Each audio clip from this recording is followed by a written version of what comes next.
Hello guys, how we doing? Welcome back to the Free Hammers. It is Tuesday. There's not much news, to be honest with you. It would only be sort of recycling what has already been said over the last couple of days about Pereira, Lingard, Abrahams, etc. One good thing though that did come out today that was positive and that was even more of a smile on my face due to the stuff that's going on at Tottenham at the moment. With Harry Kane, obviously Harry Kane not turning up for training for 2 days in a row now. It was nice to see the pictures of Declan Rice arriving today at training and actually being involved in training. And loads of stuff coming out, that he's not going to force a move. And I didn't think he would do that this year anyway. Next year, who knows? Who knows next year? At the end of the day, he'll still only be 23 next year.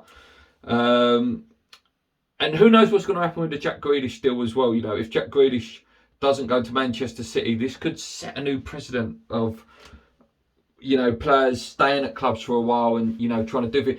Again, a little bit different because Grealish is a big Villa fan, Rice is a Chelsea fan.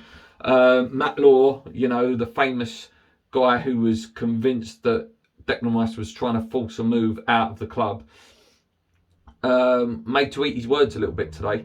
And then he came up with a tweet and a few others sort of with the same context of Chelsea have accepted that they won't be able to get him this summer for 100 million. Deal works out best for both parties, knowing that the price will go down next summer. He will still have 2 years on his contract, I believe, with an option of a third. I believe he's got 3 with an option of the fourth, like the 1 extra year. So it'll be 3 with an option of a 1, meaning he'll still have 3 years on his contract. Barring a disastrous injury, he's only going to get better. He will be seen playing in Europe this year as well. Going into a World Cup next November, December. So how they say the price will go down, I don't know. I don't know how that's justified unless they consider a year off the contract. Is the price gone down? At the end of the day, West Ham need to stay stubborn with this. They've been shown, by, with the White deal to Arsenal, 50 million, that's the price, pay it. Leicester before with Maguire, 80 million, that's the price, pay it. West Ham need to stick to 95, 100 million, that's the price, pay it. You want him, if you want him that much, that's how much you will pay for him. When people,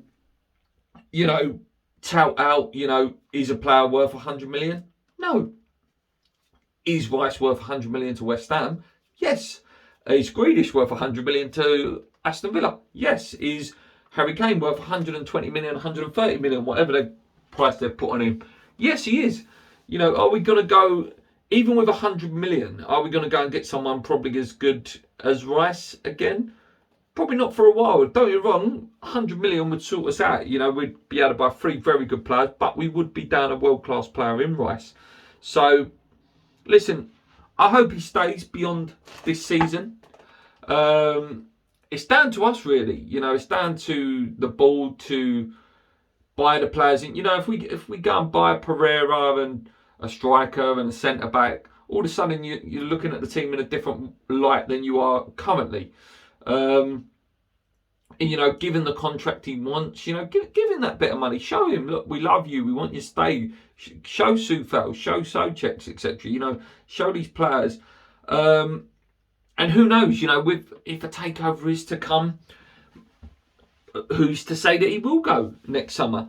If a takeover happens between now and next summer, I think the last thing a new board would want to do is to get rid of Declan Rice. It's different if he tries to force his way out, then you have to get rid of the player. But if a new board comes in and all of a sudden they start spending money, and I'm not saying it's going to be this PFA or PIF partners, whatever they're called. I'm not saying they're going to be the actual consultant that takes over. It could be someone else. But there's a lot still up in the air in terms of Rice. If an offer was accepted for Chelsea, would he go? Yes, he would go. He would go. He wouldn't stay. He wouldn't be sentimental. But he's not the sort of guy that needs to force a way out. At the end of the day, he is only 22 years old. He could stay at West Ham till he was 25 and still have 10 years at Chelsea. Yeah,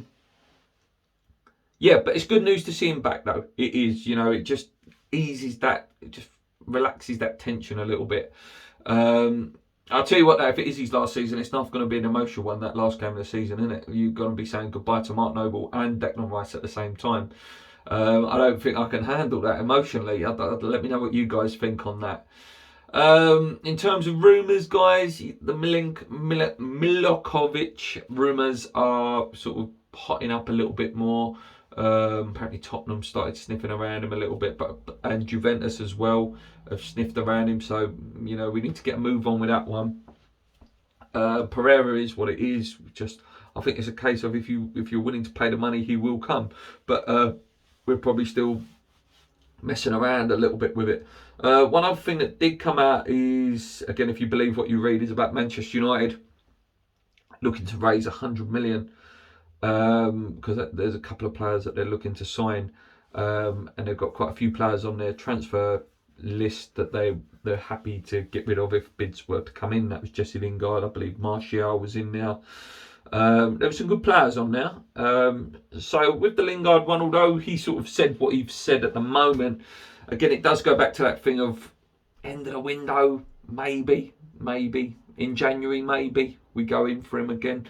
I don't think he'll. Who knows? I don't think he'll get a new contract. I could be wrong.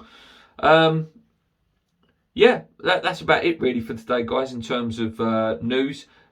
As I say, Declan Rice is back, which is brilliant. We've got the Atlanta game on Saturday, haven't we? Which is going to be a good one. It's a good test. You know, they're the sort of teams we're going to be coming up against. You know, if we were to get to the latter stages of the Europa League, you know, you got to be playing half decent teams like Atlanta's, like your Lazio's and teams like that. So it's going to be a good test on Saturday. Hopefully we get to see a bit of Areola, maybe a new signing if one was to come between now and Friday. And then it all kicks off, doesn't it? You know, all the fun starts again in terms of the Newcastle game. Rumours, you know, with a joint protest is being planned, you know, GSB out and Ashley out. So that'll be very, very interesting dynamic, that. Anyway, guys, thank you so much for tuning in. If you can, go and vote for Jake for Young YouTube Creator of the Year. I have done it myself. You'll see it going on Twitter at the moment. He's a great guy, great lad. Until next time, guys, come on, you irons. Let's go.